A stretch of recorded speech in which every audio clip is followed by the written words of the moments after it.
Assalamualaikum warahmatullahi wabarakatuh. Kembali lagi di channel Islamic Center.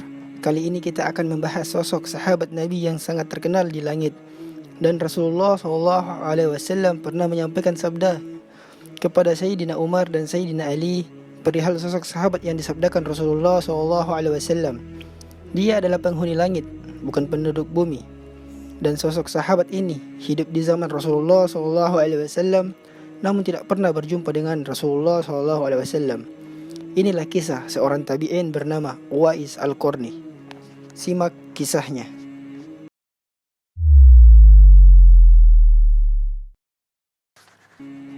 Di Yaman, di zaman Nabi Muhammad SAW, tinggallah seorang pemuda bernama Uwais Al-Qarni yang berpenyakit sopak.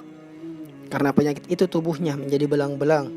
Walaupun cacat, tapi ia adalah pemuda yang soleh dan sangat berbakti kepada ibunya. Seorang perempuan wanita tua yang lumpuh, Uwais senantiasa merawat dan memenuhi semua permintaan ibunya. Hanya satu permintaan yang sulit ia kabulkan. "Anakku, mungkin ibu tak lama lagi akan bersamamu. Ikhtiarkan agar ibu dapat mengerjakan haji," pinta sang ibu. Mendengar ucapan sang ibu, Uwais termenung. Perjalanannya ke Mekah sangatlah jauh. Melewati padang tandus yang panas, orang-orang biasanya menggunakan unta dan membawanya banyak perbekalan. Lantas, bagaimana hal itu dilakukan Uwais yang sangat miskin dan tidak memiliki kendaraan? Uwais terus berpikir mencari jalan keluar. Kemudian, dibelilah seekor anak lembu. Kira-kira untuk apa anak lembu itu? Tidak mungkin pergi haji naik lembu. Uwais membuat kandang di puncak bukit.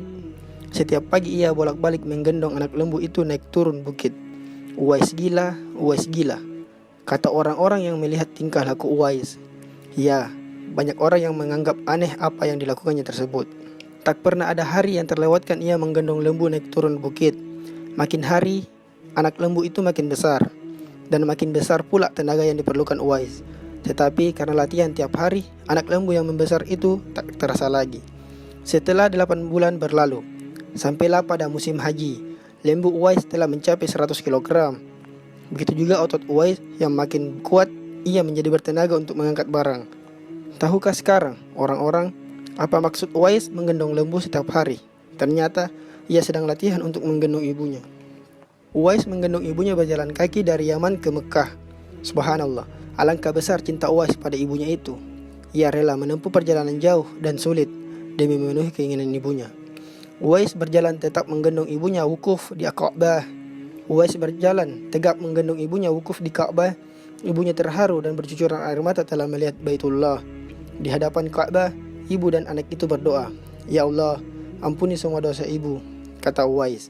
"Bagaimana dengan dosamu?" tanya sang ibu keheranan. Uwais menjawab, "Dengan terampuninya dosa ibu, maka ibu akan masuk surga. Cukuplah ridho dari ibu yang akan membawaku ke surga." Itulah keinginan Uwais yang tulus dan penuh cinta. Allah Subhanahu wa Ta'ala pun memberikan karunia untuknya. Uwais seketika itu juga sembuh dari penyakit sopaknya. Hanya tertinggal bulatan putih di tengkuknya. Tahukah kalian apa hikmah dari bulatan disisakan di tengkuknya Uwais tersebut? Itulah tanda untuk Umar bin Khattab dan Ali bin Abi Thalib, dua sahabat Rasulullah, untuk mengenali Uwais.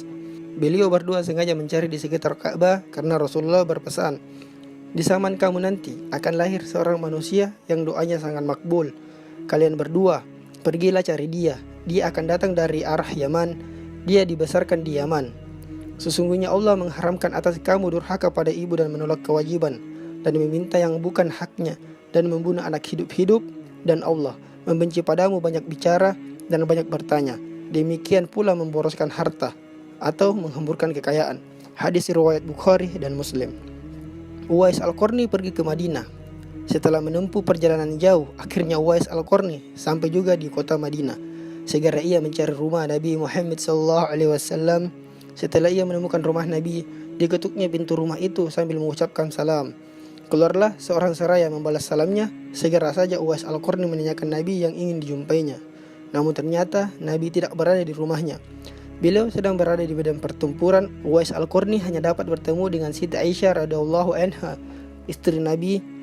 Betapa kecewanya hati Uwais. Dari jauh ia datang untuk berjumpa langsung dengan Nabi, tetapi Nabi tidak dapat dijumpainya. Dalam hati Uwais Al-Qarni bergejolak perasaan ingin menunggu kedatangan Nabi dari medan perang. Tapi kapankah Nabi pulang? Sedangkan masih terngiang di telinganya pesan ibunya yang sudah tua dan sakit-sakitan itu, agar ia cepat pulang ke Yaman. Engkau harus lepas pulang. Akhirnya, karena ketaatannya kepada ibunya, pesan ibunya mengalahkan suara hati dan kemauannya untuk menunggu dan berjumpa dengan Nabi.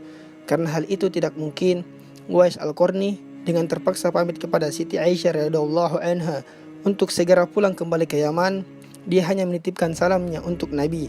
Setelah itu, Uwais pun segera berangkat pulang mengayunkan langkahnya dengan perasaan amat sedih dan terharu. Peperangan telah usai dan Nabi pulang menuju Madinah. Sesampainya di rumah, Nabi menanyakan kepada Siti Aisyah radhiyallahu anha tentang orang yang mencarinya.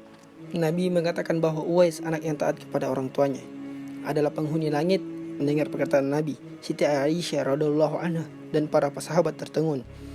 Menurut keterangan Siti Aisyah radhiyallahu anha, memang benar ada yang mencari Nabi dan segera pulang ke Yaman karena ibunya sudah tua dan sakit-sakitan sehingga ia tidak dapat meninggalkan ibunya terlalu lama.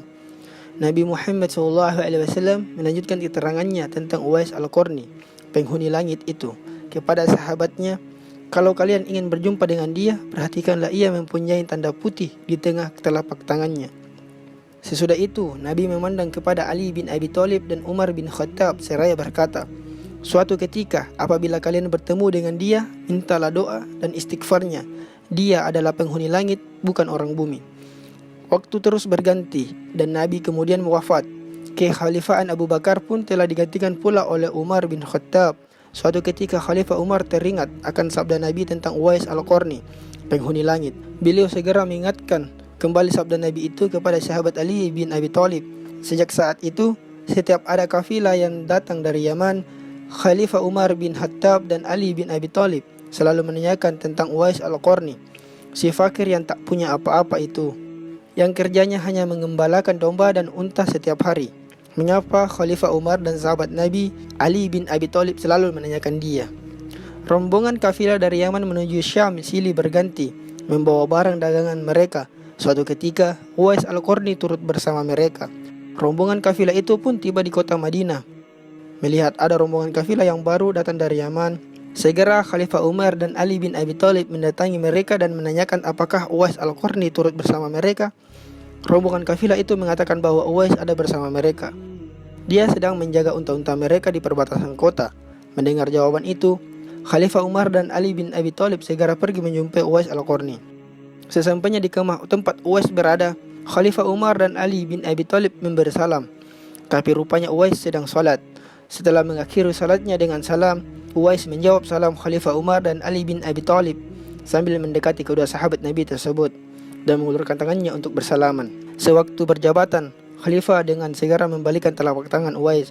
Seperti yang pernah dikatakan Nabi, memang benar, tampaklah tanda putih di telapak tangan Uwais Al-Qarni.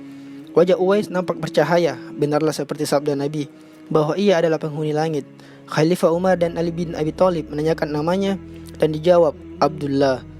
Mendengar jawabannya Uwais, mereka tertawa dan mengatakan, kami juga Abdullah, yakni hamba Allah. Tapi siapakah namamu yang sebenarnya? Uwais kemudian berkata, nama saya Uwais Al-Qarni. Dalam pembicaraan mereka, diketahui bahwa ibu Uwais telah meninggal dunia. Itulah sebabnya ia baru dapat turut bersama rombongan kafilah dagang saat itu. Akhirnya Khalifah Umar dan Ali bin Abi Thalib memohon agar Uwais membacakan doa dan istighfar untuk mereka. Uwais enggan dan dia berkata kepada Khalifah, sayalah yang harus meminta doa pada kalian. Mendengar perkataan Uwais, Khalifah berkata, kami datang ke sini untuk memohon doa dan istighfar dari Anda, seperti dikatakan Rasulullah sebelum wafatnya, berdoa dan membacakan istighfar. Setelah itu, Khalifah Umar berjanji untuk menyumbangkan uang negara dari Baitul Mal kepada Uwais untuk jaminan hidupnya. Segera saja Uwais menampik dengan berkata, hamba mohon supaya hari ini saja hamba diketahui orang. Untuk hari-hari selanjutnya, biarlah hamba yang fakir ini tidak diketahui orang lagi. Fenomena ketika Uwais Al-Qarni wafat. Beberapa tahun kemudian, Uwais Al-Qarni berpulang ke rahmatullah. Anehnya, pada saat dia akan dimandikan, tiba-tiba sudah banyak orang yang ingin berebutan ingin memandikannya. Dan ketika dibawa ke tempat pembaringan untuk dikafani, di sana pun sudah ada orang-orang yang sudah menunggu mengafaninya. Demikian pula ketika orang pergi hendak menggali kuburannya, di sana ternyata sudah ada orang-orang yang menggali kuburnya. hingga selesai. Ketika usungan dibawa ke pekuburannya, luar biasa banyaknya orang yang berebutan untuk menyusungnya. Meninggalnya Uwais Al-Qarni telah menggemparkan masyarakat kota Yaman. Banyak terjadi hal-hal yang amat mengherankan. Sedemikian banyaknya orang yang tak kenal berdatangan untuk mengurus jenazah dan pemakamannya, padahal Uwais Al-Qarni adalah seorang yang fakir yang tidak dihiraukan orang. Sejak ia dimandikan sampai ketika jenazahnya hendak diturunkan ke dalam kubur, di situ selalu ada orang-orang yang telah siap melaksanakannya terlebih dahulu. Penduduk kota Yaman tercengang. Mereka saling bertanya-tanya, siapakah sebenarnya engkau wahai Uwais Al-Qarni? Bukankah Uwais yang kita kenal hanyalah seorang fakir yang tak memiliki apa-apa, yang kerjanya sehari-hari hanyalah sebagai pengembala domba dan unta. Tapi ketika hari wafatnya, engkau menggemparkan penduduk Yaman dengan hadirnya manusia-manusia asing yang tidak pernah kami kenal. Mereka datang dalam jumlah sedemikian banyaknya, agaknya mereka adalah para malaikat yang diturunkan ke bumi hanya untuk mengurus jenazah dan pemakamannya. Berita meninggalnya Uwais Al-Qarni dan keanehan-keanehan yang terjadi ketika wafatnya telah tersebar kemana-mana. Baru saat itulah penduduk Yaman mengetahuinya. Siapakah sebenarnya Uwais Al-Qarni? Selama ini tidak ada orang yang mengetahui siapa sebenarnya Uwais Al-Qarni. Disebabkan permintaan Uwais Al-Qarni sendiri kepada Khalifah Umar dan Ali bin Abi Thalib agar merahasiakan tentang dia, barulah di hari wafatnya mereka mendengar sebagaimana yang telah disabdakan oleh Nabi, bahwa Uwais Al-Qarni adalah penghuni langit. Begitulah Uwais Al-Qarni, sosok yang sangat berbakti pada orang tua, dan itu sesuai dengan sabda Rasulullah ketika beliau ditanya tentang peranan kedua orang tua. Beliau menjawab, mereka adalah yang menyebabkan surgamu atau nerakamu. Demikianlah video sahabat Nabi Muhammad SAW yang bernama Uwais Al-Qarni. Semoga video ini bermanfaat dan jangan lupa klik tombol subscribe dan aktifkan notifikasi lonceng agar dapat notifikasi video terbaru dari kami. Wassalamualaikum warahmatullahi wabarakatuh.